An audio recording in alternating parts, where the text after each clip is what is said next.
The Elsa Show with Clay Novak. Serving up trending news and conservative views. Brought to you by the Elsa Collection.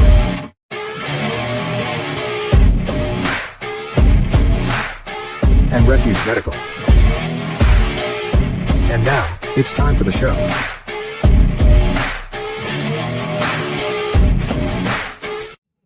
Well, hello, everybody. Hello, Clay. How are you today? I'm good. Nice to be back after a little hiatus. Nice to be back with you and back with the audience. Yeah, it feels good to be back. I'm sure you all noticed that we were away last week. We had respective vacation plans and family busyness to attend to, but we are back and we are ready to rock and roll with all of the topics. We got a lot of stuff tonight.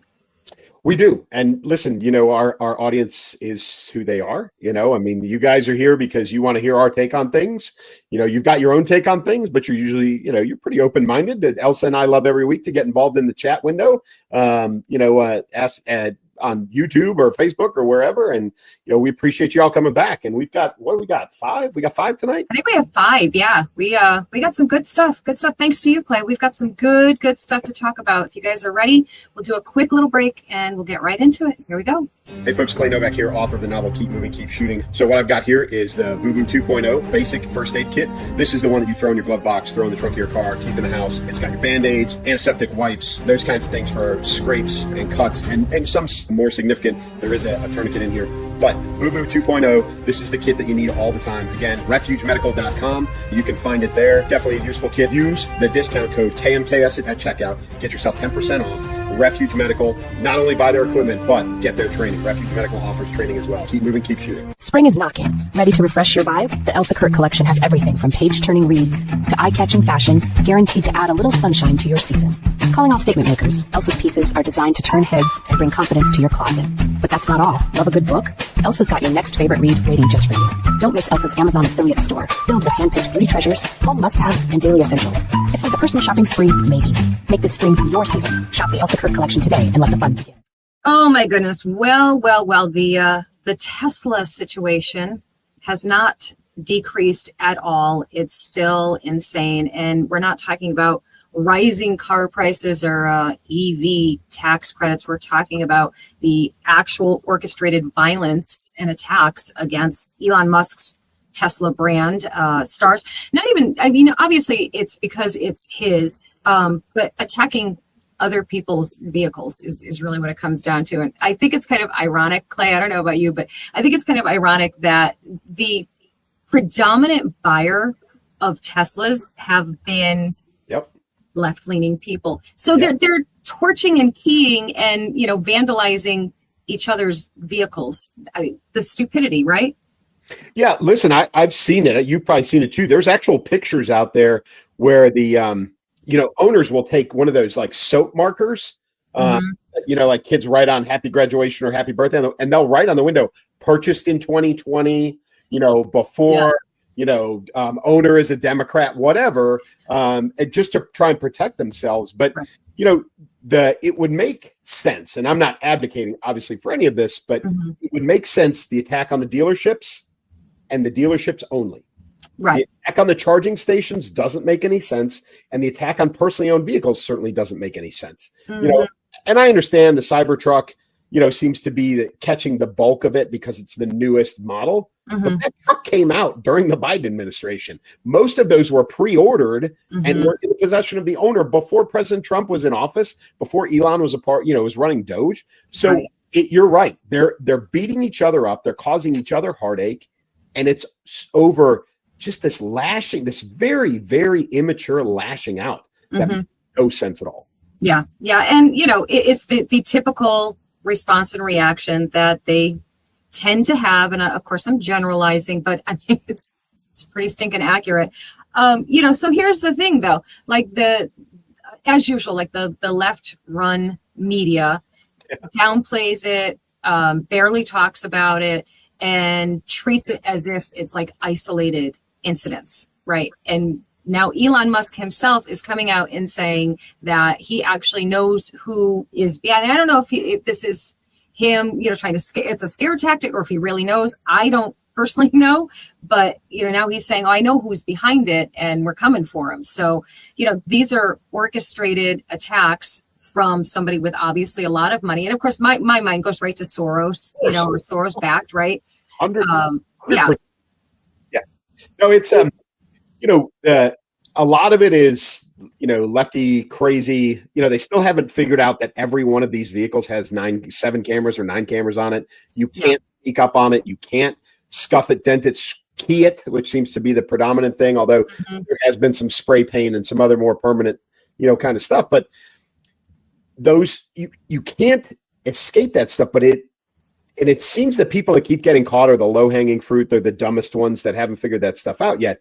But the bigger stuff, the burn down dealerships, the attacks on the charging stations, there's even people now that are test driving them and really putting them through some painful paces when they're test driving and doing damage to them as part of the test drive. Right. And that is the kind of stuff that you're talking about. And everybody's mind, anybody with a half a brain goes to Soros because, it's laundered 4 ways from Sunday. It's Soros's money and it goes to somebody else and then it ges to Antifa and then Antifa finds somebody and they pay them. And, so it's all of those methods that we saw, 2020, during COVID and George Floyd and all of that stuff. This is the same thing. Right. Oh, absolutely. These are, the predominantly paid agitators who, I don't know if they get bailed out afterwards or not, but they're probably getting paid what they consider to be a reasonable sum of money to do these things. And you're absolutely right. You watch those videos, those camera videos from the Teslas and I'm going to try not to be overly mean, but the people that are doing this and then getting confronted after I saw it. Right. Love I saw did you see the one the other day? It was that elderly guy. And yes. Yeah. Had the exact same jacket on. Did you just key a Tesla the other day? Do what? You're on video. Yeah. This is the guy. You just keyed a Tesla. You got a video online. I just saw it. It's all over the fucking face. The media. You know, Tesla. Yes, you did. You keyed a Tesla in a parking lot somewhere around here. What do you got to say about that? I didn't do that.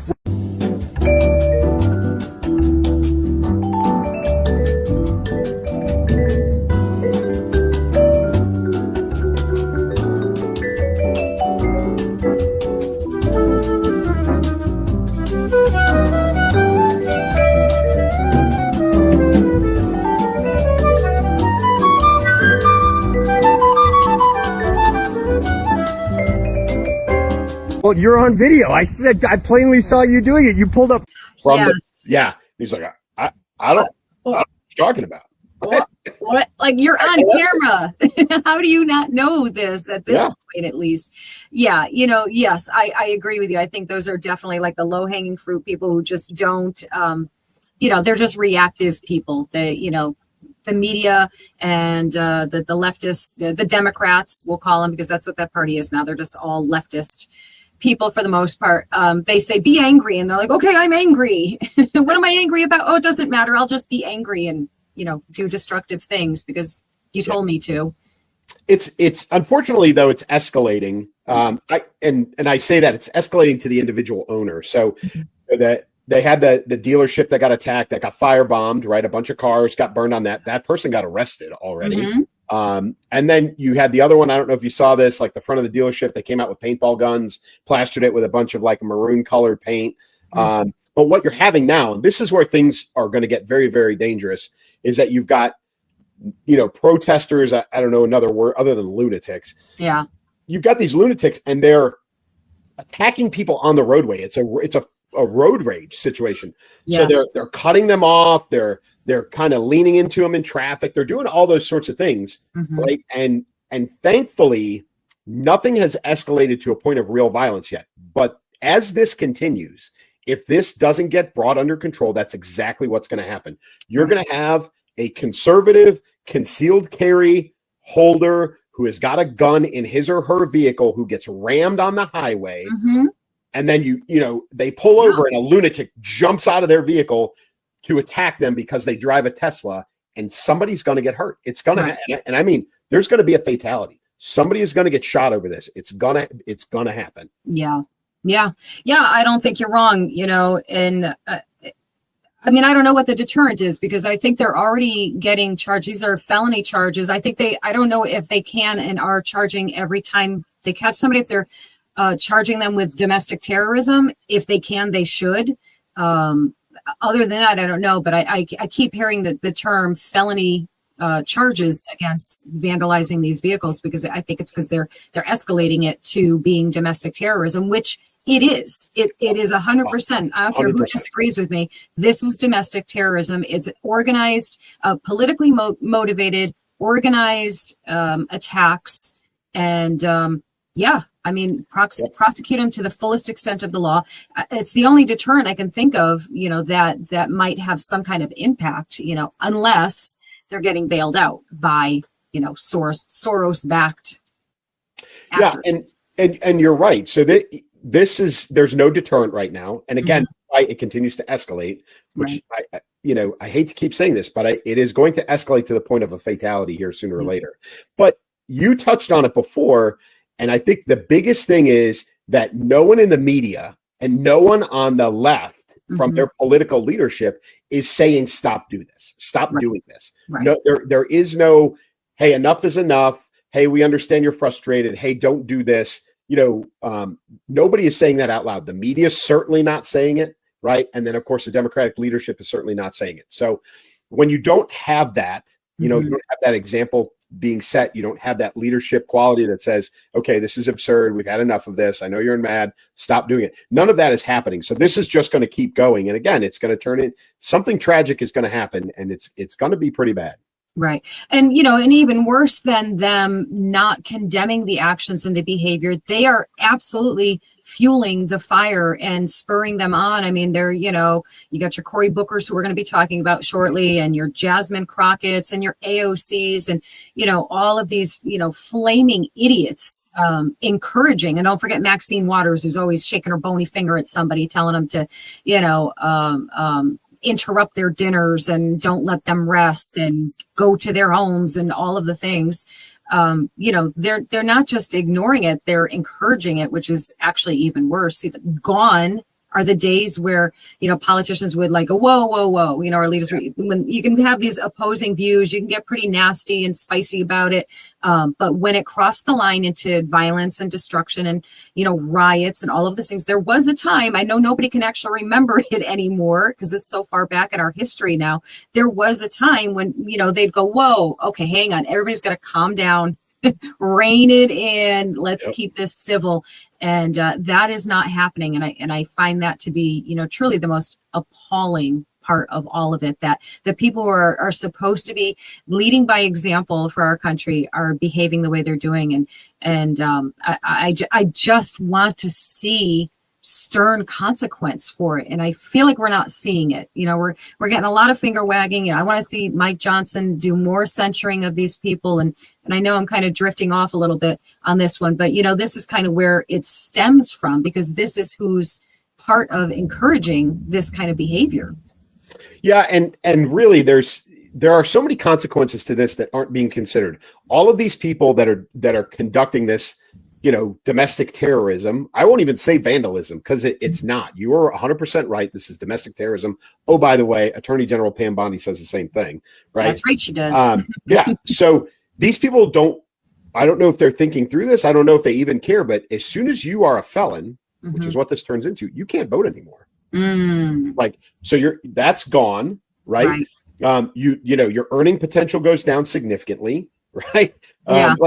There's a lot. You can be as, upset as you want about this. You don't like President Trump. You don't like Elon Musk. But as soon as you venture into this criminality, which is what's going on, this is not protesting, right? This is not peaceful protesting. No. You are ending portions of your life, whether you agree with it or not. That's going to happen. So the consequences, like you say, I don't think people are really realizing how severe they can be. The problem is they're also not instantaneous. With court, our justice system, the way that it works, it does take time and these sorts of things. Some of these people aren't going to get prosecuted and know the end game or the end state of all of this for a year, maybe two, right? Appeals will last a long time. But, they're going to lose a lot, especially the people caught on tape. Yes. There is no recourse for that. You No. can't, there's no getting around that. It's not a case of mistaken identity. Case in point, the bald guy with the jacket, literally wearing the same clothes, literally. Right. Yes. So yeah, it's going to get worse before it gets better. Yeah. And oh, by the way, they are hurting Elon Musk, not necessarily by the vandalism for the cars and even the vandalism for the dealership. The other piece component to this is, Tesla stocks have dropped. Tesla purchases have dropped. Right. And with the stocks, I saw this just yesterday, there is a component inside of Hollywood where people are buying the stock and then selling it at a much lower price, driving the price down. So they're purposely tanking the value of Tesla itself, right. As a form of political protest. I would much rather have them do that, right, than the violent part of it, right? Yeah. Doing that is the same thing as not buying Budweiser. It's the same thing. It's the same thing as all of those other, stop shopping at Target. It's the same thing. Yeah. It's a little more dastardly, I think, but it's a non-violent protest to Elon Musk and his company. Okay, fine. It is what it is. But that's much better than burning down dealerships and, potentially hurting people and all that stuff. Yeah. Yeah, absolutely. All of it is disgusting. And I do agree. If you're going to do it, if you're going to make your statement and your protest, you do, it's like all of those things. You do it with your wallet, you do it with your vote, you do it in a civilized, just be civilized. That's all. I mean, I don't have to agree with what they're doing by any means. And I honestly do. And I don't know about you, and I know some people will balk at the idea of like feeling bad for Elon Musk because he is a multi-billionaire and he's going to be perfectly fine. But on the emotional level, on the humanity level, I mean, this guy was their darling. Like he was beloved by the left. And because he changed his mind on something, this is what he gets, and that's a cautionary tale to every single public figure on the left.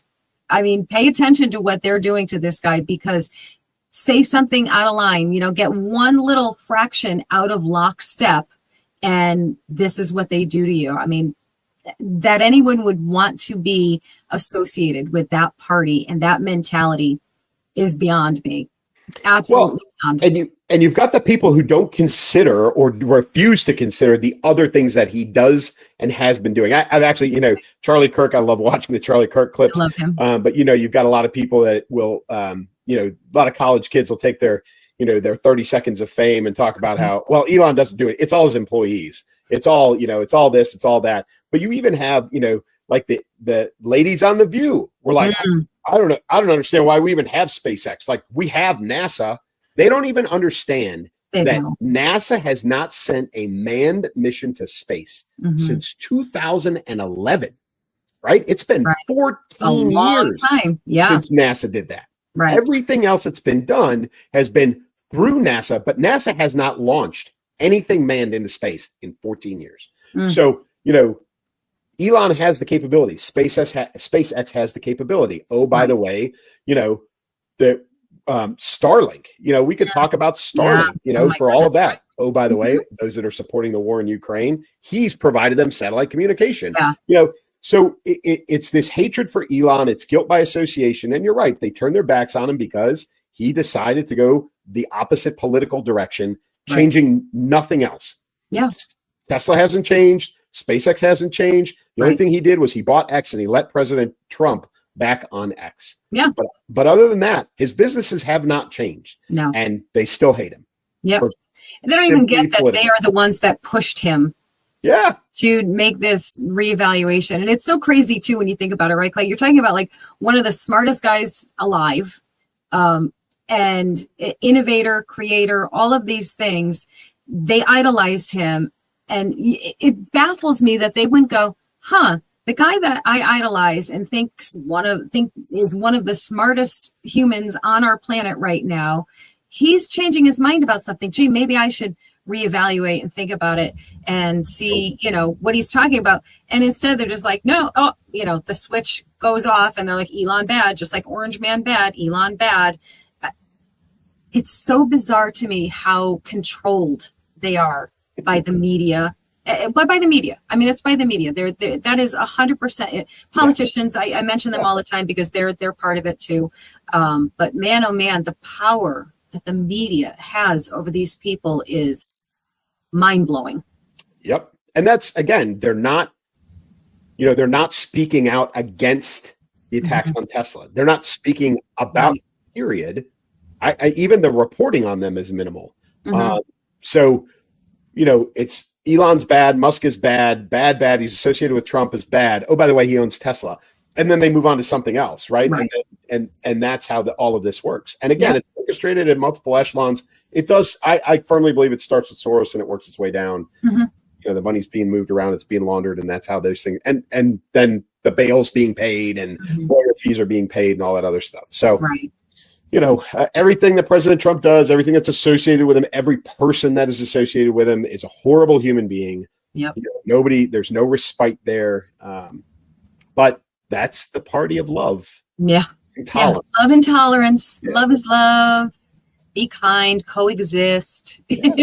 Every slogan, cliche, bumper sticker. All there.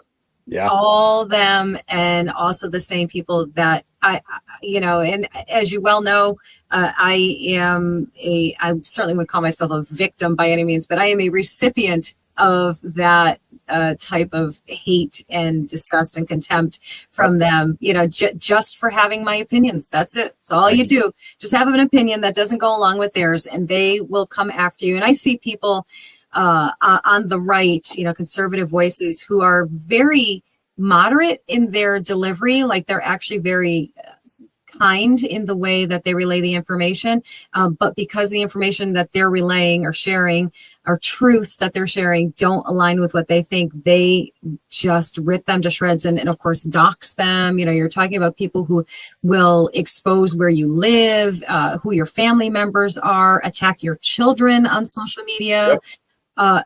You're dealing with people who, for whatever reasons, are beyond unhinged, and it is scary. And I totally get why people choose not to get involved, but this is, and I've gone back to this many times over the years, that, this is why we're at where we're at. You cannot allow them to just dominate the narrative like this all the time. And it's not, the pushback is so here. I mean, we are living in the pushback now, which is phenomenal, but my goodness, I certainly understand why people won't. Yeah, but it's the narrative, switching topics. The narrative has been, through the entire last administration, well, it takes this, and well, it takes that. Nothing moves that fast, right? And President Trump, when he talked to the joint session of Congress, talked about it with the border. And it was that was the absolute mic drop moment of the night. The media and our friends in the Democrat Party kept saying we needed new legislation. We must have legislation to secure the border. But it turned out that all we really needed was a new president.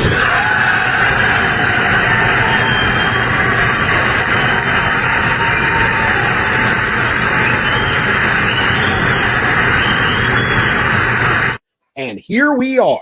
Here we are. And it's all happening. And, just like you said, with the border crossing alone, it is just phenomenal. It's unbelievable. What's the number? I think the number is it's down 94%. 94%. Is that right? Yep. It's the lowest it's been in decades, and it's down 94% from last year. Oh, by the way, there is also now reverse border crossing paid for. The coyotes, for those of you that don't know, right? Those are the guides. Those are paid. Those are the people that know where the tunnels are. They know where the crossing points are. They know all of those things, and they get paid to move people across the border. They are now being paid to bring people back to Mexico. Wow. Unbelievable. Because people would rather pay that fee than the potential fines that come with being here illegally. Right. So they have, Border Patrol knows this is happening, that people are paying to move back across the border. It's unbelievable. Yeah, it's absolutely incredible. And of course, if you were to listen to what the left-run media is saying, it's because the weather. It's the weather. Really? Like the crossings are down because the weather? Like that is how hateful, spiteful, and beyond resistant to crediting the Trump administration with anything whatsoever. It's nothing that has to do with, the policies and Trump's stance on this and the border patrol agents being able to do their jobs now. It's the weather. Yeah. I can't even stand them, Clay. Well, and so they're we're taking steps that the previous administration and even President Trump didn't take in this administration, right? So the wall's getting finished, right? And it's going quickly. Right. But they're also they moved active duty and National Guard military units to reinforce and help Border Patrol. And there are people out there who will say, well, you're not supposed to use active duty military forces domestically, the continental United States, blah, blah, blah, blah. Mm. Yes, pars comitatus, I understand all that, believe me, but they're not being used for that, right? What they're doing is they're bolstering, they're backing up, they're allowing, they're filling gaps, essentially is what they're doing, right? There's nothing illegal about putting soldiers in I hate to say in a picket line, but that's basically what it boils down to. Right. All strung out across the border at the crossing sites, and they can stand there and not do anything except tell Border Patrol, hey, there's one over there. And then Border Patrol goes and they arrest them. And that's it. That's all they're doing. Aviation's doing the same thing. They send helicopters down there, all kinds of stuff. So explain that a little bit to me. So you can't use troops essentially, but it's like you can't use them against American citizens. Correct. Which is like a matter of course, but they're using them against illegal aliens. So they still can't physically actively do anything other than point them out. Am I understanding that? They have no arrest authority. Okay. So, even when I was deployed multiple times, all of us, GWAT veterans, we would have interactions and we would know through bio data, whether it's fingerprints or retina scans or whatever, we would run across known criminal terrorists. Wow. Right. And we had Coast Guardsmen with us because Coast Guardsmen have arrest authority. Yeah. They are sworn officers of the law. They can arrest people. Active duty soldiers, unless you're a military police officer, don't have that option. We don't have that ability. So they're not, they're being used to bolster BPS. They're letting BPS do the work along with whatever other federal agencies are down there helping. But they don't have arrest. I don't even think they have detention authority. And really, you don't want them getting involved with that. That was actually a big discussion a few years ago. My hometown city of Chicago, the murder rate had gotten so bad they were talking about putting armed soldiers on street corners, which is a horrible idea. Right. But now they can be National Guardsmen and be given those types of authorities from their governor. Okay. Right. So only National Guardsmen. National Guardsmen, because they're owned by the state. Okay. But as soon as they're federalized, as soon as the federal government takes control, they don't have that ability anymore. Okay. And I agree. That makes perfect sense. That is not something we want. That sets a precedent that can be easily abused.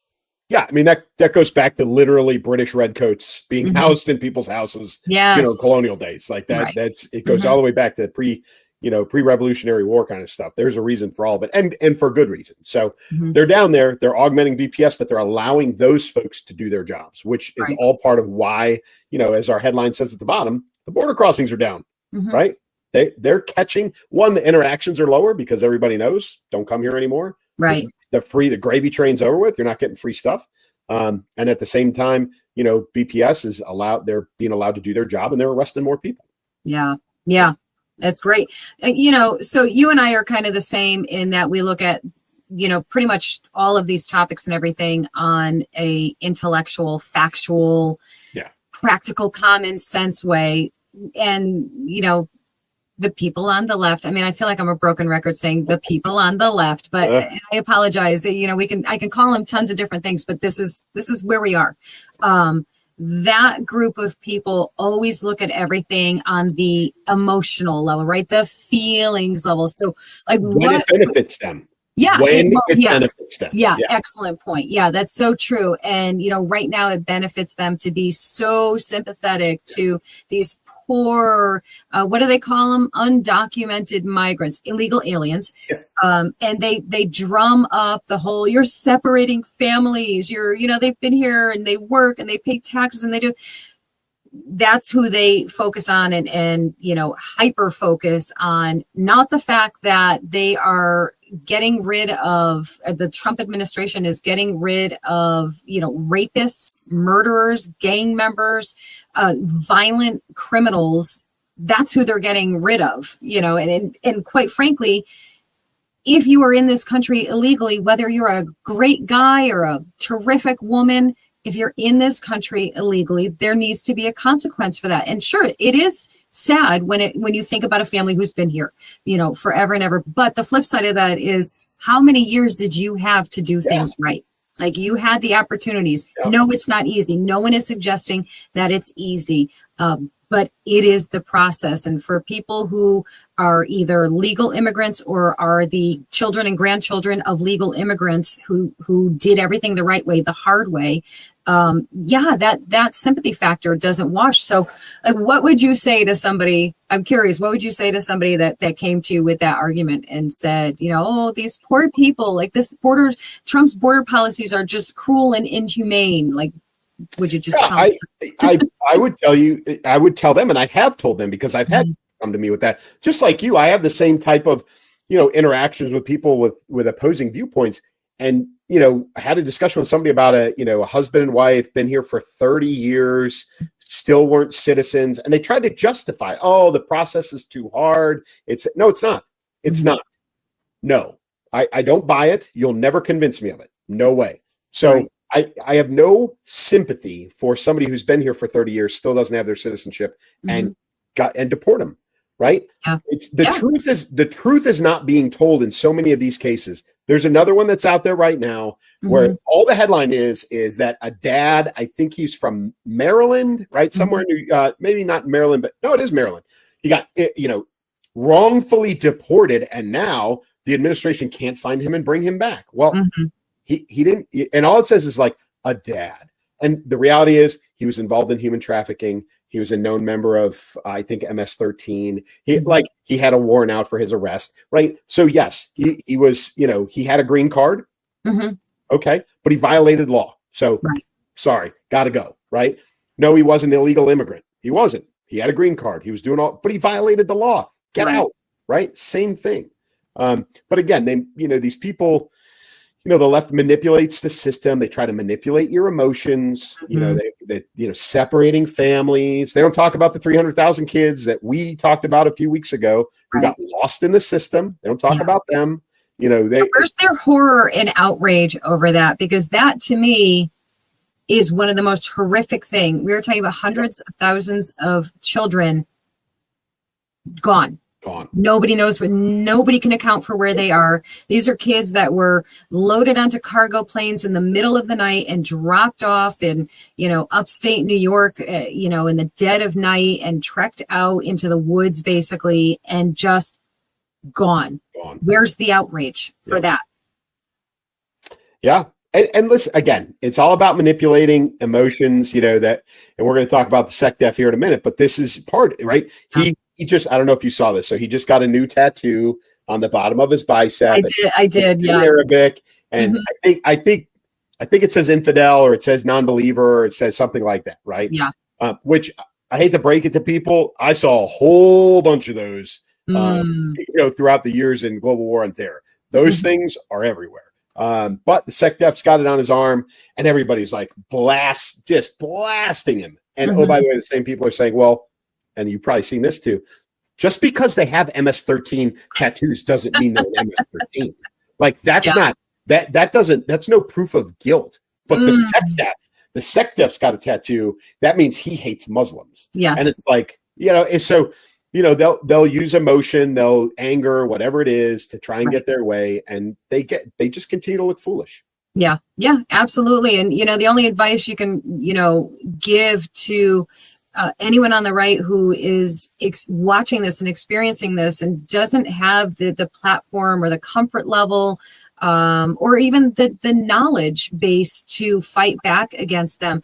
I would tell you that the easiest thing you can do is to simply not engage with their emotional warfare. And, that's, if anybody could take something away from this, I would say it's got to be that, like, do not fall for the emotional blackmail and the warfare that they unleash on you. And I would love if I thought a single liberal or leftist would watch the show with a open mind. I would love to say to them, geez, can you just give discernment a try? Like, try a little bit to take the pause and say, wait a minute, how do I know that this is true and accurate? Does that make sense? How is that even possible? Like, question it just a little bit, and the thing that I do that I honestly dislike doing the most for show prep is going to read and watch what they are saying, what their perspective is, what their viewpoint is, because it's infuriating. But I take the time to know what it is so that I can dispute it. Like, I just wish they would. There's a gross saying, something about wishing in one hand and something else in another, and right? See which one fills up quicker. Yes. Yeah. And listen, you and I'm not a Hegseth fan. We've been saying this. I want him to be successful. Yes. Unfortunately, we could have had a show last week about the entire Signal thing. Right. We missed that. Sorry, folks. Oh, by the way, we haven't said it yet. It's Wednesday. For us, it's Wednesday. Yes. 5:30 Eastern time. We started recording. All right, we're about 38 or so minutes in. Okay, so it is Wednesday. But last week we could have talked about the sloppiness of the Signal, with the National Security Advisor, with the Vice President, and the Atlantic, and all of that. Okay, and I am one that was not Hegseth's. They're all responsible in the sense that they probably should have checked it who was on the list. Right. Sure. We could talk about Signal. Signal's been around for quite a few years. I personally am, I have a Signal account. I've been on there for a while. I have talked sensitive, not classified, sensitive information on there a number of times. It is probably the most secure thing there is, but it is not for classified information. Oh, by the way, they didn't pass any classified information in that chat. However, that's the kicker there. It was sloppy, right? Yeah. And truthfully, I know people that probably would have got fired for doing exactly what they did. Okay. Right. But, Secretary Hegseth this week has now, his new thing is leveling the physical requirements for combat related jobs within the military. Yeah. And listen, this is one of the toughest nuts to crack. I would tell you that the military across all branches of service have been trying to figure this out for a while. And going back to the Obama administration, when President Obama said, you will open all jobs to females, the military at that point still had gender-based, sex-based standards for physical fitness. I can tell you throughout my entire career, when I first came in the Army's physical fitness test was push-ups, sit-ups, and a 2-mile run. Every single category had a different, and age had a different standard for men and women. Okay. They revised that same fitness test about 99, 2000, somewhere in there. They flipped it over, commonsensically, the original one, the younger you were, the harder it was. And then as kids became fatter and slower and didn't do as much physical activity, they figured out that if you had been in the Army for 5 or 6 or 7 years, you were in better shape than most 18-year-olds. So there was a weird bell curve. But what they did do was, because males and females biologically have essentially the same core abdominal muscle structure and capability, there was one standard for sit-ups. There was no male female. There was one standard, right? Just for sit-ups. The run was different. Push-ups was different. Interesting. And then before I retired, the Army came out with this Army combat fitness test, which they kind of modeled after something the Marine Corps does, which was a little bit more of the like lifting things, throwing things, obstacle course, kind of overall combat fitness, dragging heavy weight and that kind of stuff. The problem is that it's very difficult, even as an infantryman, to say, these are the strength, the physical fitness requirements to do your job. It's hard to put that in a box and say, these are the minimum requirements. And listen, folks, this is from the Secretary of Defense's perspective about males and females in combat roles. Yeah. Don't take it any other way. That's what he's talking about. Yeah. Okay. Now, I will tell you that I've been around a number of females in my time who could ruck, carry a heavy ruck. They could run. They could do all the things that I could do without question. Now, those are few and far between, but they are out there. Okay. Yeah. The hard part is to say, these are the requirements for the job. And then, oh, by the way, if whoever can meet those standards can be in. Right. Now, I will tell you, there's a lot of guys out there who can't meet those standards, and they're going to get their feelings hurt, and they're going to get their heart broken because they're not going to make it. The question is when you have anyone, male or female, doesn't matter who it is, they join the military, maybe they meet those standards during basic training or boot camp, then they get to their unit, they're there for maybe a year, and then they no longer meet that standard. So do they get fired? Do they get kicked out? Do you send them to another location? Do you give them a new job in the military? Oh, by the way, now you're spending more money to retrain them. Right. Like this is not as easy as, set a new standard. It's not that simple. By the way, he only gave the service chiefs 60 days to figure this out. Oh, They've been trying to figure this out for 25 years. They're not going to do it in 60 days. Yeah.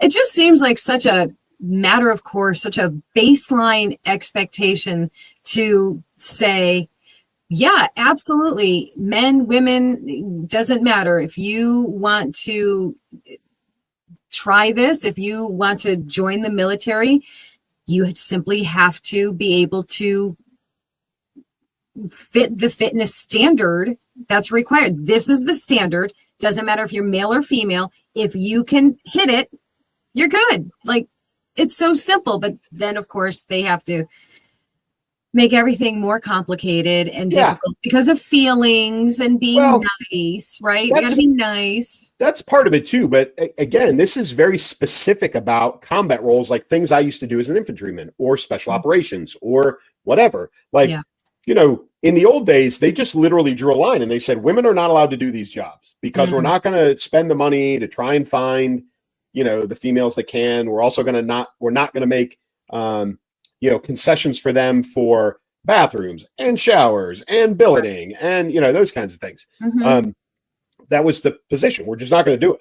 Yeah. And then President Obama opened that door, which, it's hard to close Pandora's box. But so now we're kind of caught in this thing where it's like, well, we're not telling them they can't arbitrarily. What we are telling them is they've got to meet these physical standards, which, oh, by the way, are going to be pretty arbitrary. Yeah. If you're told to fix it in 60 days, there's no science behind that. That's an arbitrary fix. Yes. So, none of this stuff, it's not an easy fix. I don't envy the service chiefs because they're going to get jammed up on this in a hurry. And again, I think this is a bad optic and it's a bad look for the SecDef. It's a one of my big fears about him taking this job is he has a very narrow view and an even more narrow experience, and he's very biased, and he's also very inexperienced and uneducated as to how the military really works. So is your biggest bone of contention with this that the 60 days or the ruling in general? Well, I think what he told them to do was figure out what the physical standards are for those combat related jobs. Okay. That you could put 50 people in a room that have all been in the Army for 30 years, and you're going to get 50 different opinions on what the requirements are to do those jobs. Okay. So, and then, oh, by the way, you've got to go, well, it's one standard, but is it one standard? Okay. We're talking gender, but is it the same standard by age? Like me as an infantryman, I retired, I was 46 when I retired. Right. I'm not doing the same thing an 18-year-old's doing. Sure. So is it one standard all ages? Is it one standard by age groups? You know what I mean? Like, and again, if you've got somebody who doesn't meet the standard, do you just kick them out of the military? Do you kick them out of their job? Do you kick them? There's the question that he posed or the challenge that he made to the service chiefs seems very simple, but in practice, there are so many layers and levels to this. 160 days is an irrational number, but two, this is like, you're talking about personnel decisions. You're talking about, this goes pretty deep. I think it was just the way that this was done Yeah. I think, again, was a very immature way for the secretary to handle it. Should have been done if this is what he really wants, he should have done it very, very differently. Mm-hmm. Yeah. How can he backpedal from this? Because it sounds like he's going to need to backpedal to some degree. How is he going to be able to do that and save face? I don't know, truthfully. And I think immediately following the Signal debacle, he kind of stepped in a little bit. Yeah. This is 2 missteps in a row. So it's not going to look good. Right. I think probably, if he wants to deflect, because Congress is going to come after him for this. There's going to be Congress members that are going to come after him for this. Sure. And if he wants to deflect, all he has to do is turn around and look at Congress and go, listen, you guys can't even agree that women should be part of selective service and they should be drafted. So let's not even talk about standards for service and just, tell them to go away. It doesn't work that way. That'll buy him some time. But I think this is a dead end road, and he's going to have a hard time figuring this one out. And it's going to look bad. What do you think is going on behind closed doors? With the service chief, Trump doesn't want any, I'm thinking between Trump and Hegseth, do you think this is going to cause any bad blood? I wonder. Because Trump doesn't want any missteps, and there's missteps happening here and there. We've got, we didn't put it on our list, and so we won't really talk about it today, but maybe next week I would like to talk about it as I get more information. It's not really a little bit, but there's some RFK Jr. scandal brewing under the surface of things, and it's probably going to bust out loud relatively soon unless they're able to contain it and do something about it. But 2 potential problems, I guess we could say, in the administration, and this is a time where he really needs 0 problems. Yeah, I think Hegseth is going to be his first firing. Yeah, really? Wow. Yeah. Okay. Yeah. I think, because I don't classify Stefanik. He asked her to pull her nomination for the UN ambassador, but he did that to help maintain control of Congress. Every seat's important at this point, and that's why he asked her to back out of that. I don't consider that a firing for poor performance or anything else, but I do think that Hegseth is going to be the first one to get fired in the administration. Okay. Wow. Yeah. Interesting. Yeah. Yeah. Well, I'm going to bookmark this episode so in case I need to pull out that clip and do our "told you so." Yeah. Clay, you haven't gotten him wrong. You've called him. I'm lucky like that. I'm lucky. Yeah, we'll call it luck. Sure, we'll call it luck. Well, at least I didn't have to endure 25 plus hours of court. Oh, come on. I mean, seriously, this guy. First of all, I generally cannot stand even the sight of him. He is such an arrogant, pompous, condescending idiot is what he is. I mean, that is the nicest thing I can come up with to say about him. Yeah. And this wasn't even a filibuster. That's what kills me about this. The previous record, he was very proud that he broke the record, by the way. Yeah. So stupid. So stupid. The previous record was held because of filibuster. Right. That wasn't even what this was. This was marathoning, and it was grandstanding. Yeah. To talk about how he stand for democracy. Yeah, it's all, pardon my mouth, but it's all bullshit, right? It is. And by the way, it ended Congress's work for the week. They're doing nothing else. Yeah. 0. They all went home. Yeah. After that disaster. So he did it, like you said, stand for democracy, blah blah blah blah blah. But they had some things on the docket that they were supposed to vote on this week that they didn't get to. Yeah. The whole thing is absurd. And I'll be honest, I don't know enough about that process to understand why they get to do that. Do you know? Because if not, I will find it and I will stick it in the show notes. Do you know? I thought I did. Yeah. I thought I did. And it had to do with the filibuster. And that I get, that's kind of one of those, I'm going to talk until I'm blue in the face to make it painful for everybody so that we delay this vote as long as we can. Right.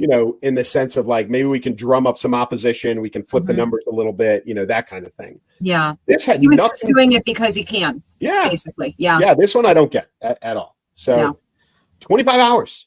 And 25 hours. And like everything else, there's some dishonesty in this because he had 2 other people that came up during those 25 hours that talked on his behalf, probably for a bathroom break. Oh, but, right. So he got a little bit of respite. But here's the other thing that nobody's talking about. Did you hear that his driver got arrested in the middle of all this? Oh, I did hear that. Yeah. What the heck was that? Oh, because he brought a gun. He was right? Unlicensed. Booker walked him around past security. He had a gun on him in the building. Oh, by the way, Booker totally anti-2A. Totally anti-2A. But, he gets ironic, armed security, illegally armed security inside the Capitol, and that guy got arrested. So again, it's more hypocrisy from the biggest hypocrites on the planet. Yeah, absolutely. Well, how typical, with their 2A stance, every single one of them, they're totally against it, but yet they're all protected by armed guards or bodyguards and everything. It's despicable. I remember that with what was her name? Beetlejuice there from Lighthouse. Yes. Lightfoot. Lori Lightfoot. Lori Lightfoot. Yeah, I remember that distinctly, that she had essentially taken an entire police detail out of impoverished communities and put them on, protecting her home because there were some threats against her or something. I know some cops. I know a handful of Chicago cops, and she was the most despised woman in the city. And by the way, they knew all the dirty secrets. Her, Lori Lightfoot and her wife had knockdown, drag out, screaming, domestic violence kind of stuff going on in the mayoral mansion that all the police kind of, turned a blind eye to kind of stuff. But they hated her. Absolutely hated her. And I'm sure she was awful to them because that's the other part of their pattern, that they have. It's just again, I go back to what I was saying about Cory Booker. They all have this arrogance to them, this, rules for thee, but not for me attitude. And the Clintons did it. Yes. That's where it all started. Yeah, I think you're right. I think you're absolutely right, because that's really, I'm thinking about it now, that's where I really remember it, seeing it clearly, that there was definitely this, I don't know, hierarchy of, or at least an attitude of hierarchy. And I know some guys. I know some guys who flew them around.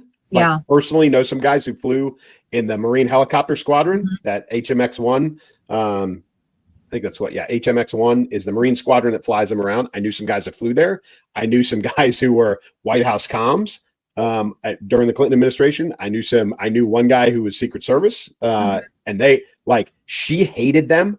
She was nasty to them, right? Yeah, and treated them like complete garbage. So that's where all that stuff started. It's just been carried forward all the way through. Oh, by the way, we'll talk about this next week. There's a Obama book coming out. Have you heard about this? No, this is new to me. I didn't know that. It lays out everything, how he tanked or was aiming to tank Kamala Harris. Wow. I can't wait. We'll talk about that one next week. Yeah. I heard that this morning, but there's a tell-all coming out that that'll be very, very interesting. But it all leads forward from the Clintons right through even, I hate to say this, through Bush, right, through Obama, through Biden. It's all the same thing. And Booker and this guy, this security driver guy of his, it's the same thing. I do whatever I want. You're not going to hold me accountable. But they did. They arrested him. They did. Yeah. They picked the wrong administration to be pulling that garbage. Right? Really? You think you're going to get away with that now? Maybe, last year you could, no problem. This is a new year. Did. I'm sure they did. Based on that, there's no question about it. No, they're all walking around with guns, on their hips and everything, unless if you were a conservative doing that. Well, and listen, there are, I have nothing against that per se. I mean, there are conservatives who do carry in the Capitol, blah, blah, blah. This guy was not licensed. Right. He was not authorized to carry. Yeah, that's the key right there. Yeah. Again, it's the hypocrisy. They violated a bunch of security protocols and policies. And by the way, you've got a guy who's anti-2A stance on top of everything else. So that's the issue there. It's not about the guns, believe me. I have no issue with that. It's just that guy in that situation. Yeah. Yep. Absolutely. Oh my goodness. We got a couple minutes left. Are we squeezing in this last one? Yeah, we can do this. This is so, folks. This is a big deal because the U.S. Is since post World War II, we have had an alliance with Japan, and Japan has been very content, very much like Israel, with a defense force, not a deployable, offensive-minded military, right? Israel has the IDF, Japan has the JDF. Part of that was post World War II, like, hey, you're not allowed to have a deployable military, right? So they haven't, and they've been very content with that. But it's they have a very advanced military.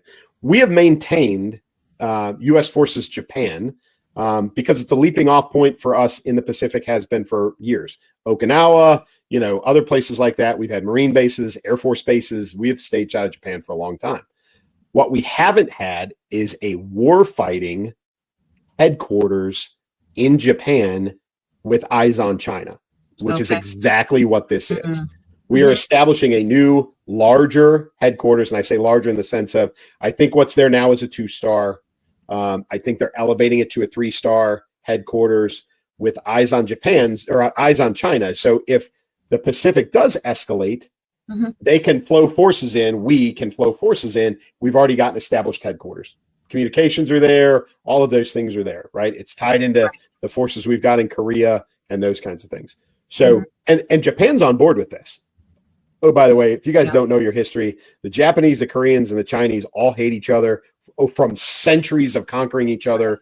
And that doesn't go away in that culture. So Japan's on board with this. It's the first time that they have agreed or been involved in any type of offensive military mindset since 1945. So it's a very interesting. That's one to watch. I think it's good because the U.S. is now saying China is a priority, right? Which we haven't done as well as we should have over the last couple of years. So it's a big deal. It's a big move for our military to do this. And of course, to state the obvious, the left is melting down that, they're going to cause some major full-on conflict between China and us and all that stuff. They're sounding the alarms as usual. The panic bells are ringing. And I got to admit, I'm just sitting here going, nah, I'm not too worried about it. Trump's got it. Trump's going to handle it. It's all good. Yeah. It's not something to be concerned about. It's actually, listen, folks, if you want to look at it this way, this is the exact same thing as having a 3-star headquarters in Europe, or a 3-star or 4-star headquarters, in Europe or in Africa or in, responsible for the Middle East. This is geographic, but it's focused on China. It's just precautionary. This is not a bad thing. Yeah. Yeah. Well, certainly we had a lot of things to watch, right? Lots of things. Pretty much everything we talked about, we're keeping an eye on. I'm now, thanks to you, I'm most curious what's going to happen with Hegseth as things progress and move along. But you probably have something there because, it's that 3 strikes and you're out thing, right? I mean, if he has one more thing go wrong, that could be a problem for him for sure. So I'll be curious to see what happens. No doubt about it. And we're going to have so many fun things to talk about for next week. We'll have the things that we don't even know about yet. Yes. But there's going to be stuff and things. There's just no question about it.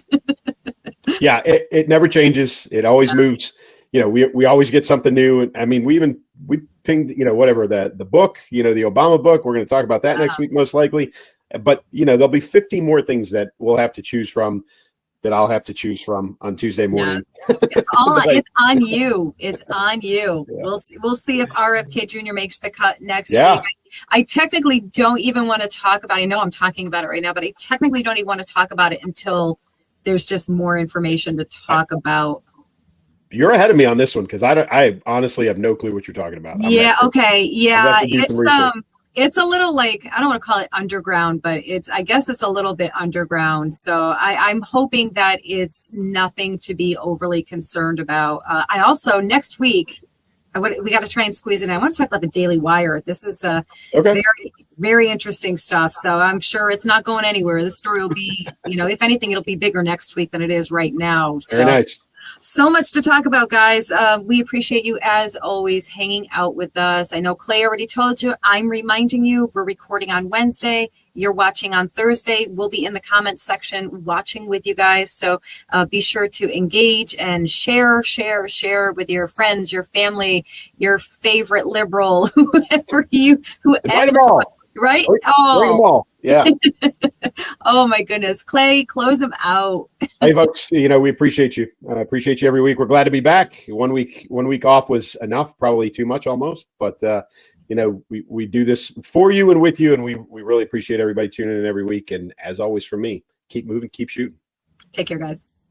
Combat veteran Terry Davis left a life of violence for the quiet Midwest prairie, but a terror threat pulls him back into action. In Tampa, he makes allies and enemies as the danger unfolds. Relying on his combat-honed skills, Terry faces a threat far bigger than he imagined, unsure of who to trust. One thing is certain: to survive, he must keep moving, keep shooting. Welcome to Chance, the series you'll fall in love with. Picture a small town so warm and inviting, you'll wish it were real. That's Chance, a place where laughter echoes through quiet streets, and every neighbor feels like family. Elsa Kurt's 6-book series captures the soul of small-town life. Follow the lives of 5 families as they weather life's highs and lows, love blossoming, friendships forming, hearts breaking, and healing in unexpected ways. These stories will wrap you in comfort, spark joy, and tug at your heartstrings. Each page feels like a heartfelt embrace. Discover Chance today. Find the series and all of Elsa Kurt's books on Amazon and elsakurt.com.